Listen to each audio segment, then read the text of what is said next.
16 июня в Камрате прошли шахматные состязания, которые объединили всех любителей данного вида спорта. Каждый желающий мог прийти и посоревноваться с профессиональным тренером, который сразу обучал и давал нужные советы. Цель данного мероприятия – развить любовь и интерес у детей и взрослых к шахматам и шашкам. Сами дети отметили, что игра помогает им развивать мышление и логику. Мне нравится, потому что это математическая военная игра. Интересная игра, в которой надо думать. Она развивает мышление. Мне нравятся шахматы, потому что там сложные головоломки и ум хорошо развивают. Они развивают логику.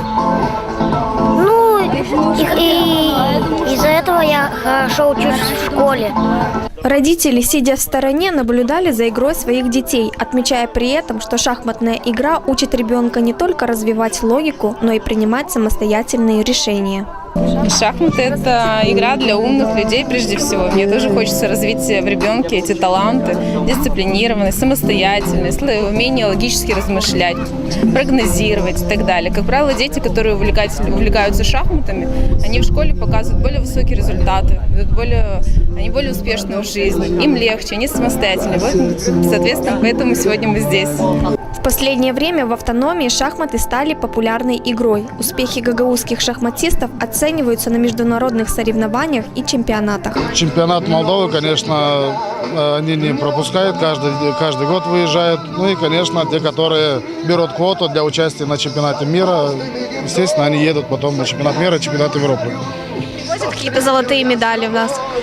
Да, есть у нас прекрасные, замечательные звездочки в этом виде спорта, как Алина Михайлова. Знаю эту девочку.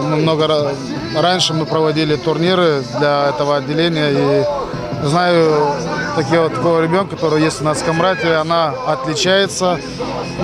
Я думаю, что у нее все впереди. Она будущая надежда нашего города, что действительно привезет еще лучшие результаты с чемпионата мира и с чемпионата Европы. Играть в шахматы нелегко, говорит тренер Николай Димов, который с 2004 года обучает этой сложной игре детей в муниципальной спортивной школе. Для того, чтобы понять эту игру, необходимо приложить много усилий. Конечно, шахматы – это очень тяжелая игра. Она красивая и интересная. Но чтобы ее понять, это надо очень много работать. В наше время, когда мы начинали играть, не было ни книг, ничего. Сейчас все есть. На любой вопрос можешь найти в интернете ответ. Подобные соревнования стимулируют интерес у детей к данной игре. Как отмечают организаторы мероприятия, важной задачей местных властей является развитие данного вида спорта в городе. Вот здесь на природе, рядом с Приморьей, это самое удобное место для этого. Поэтому это будет развиваться и дальше, и будем проводить чаще. У нас сегодня не день шахмат, у нас 21 июля, но в любом случае этот турнир посвящен Международному дню шахматной. Приморья муниципия Камрат также порадовала детей бесплатным мороженым и пообещала регулярно проводить подобные мероприятия в нашем городе.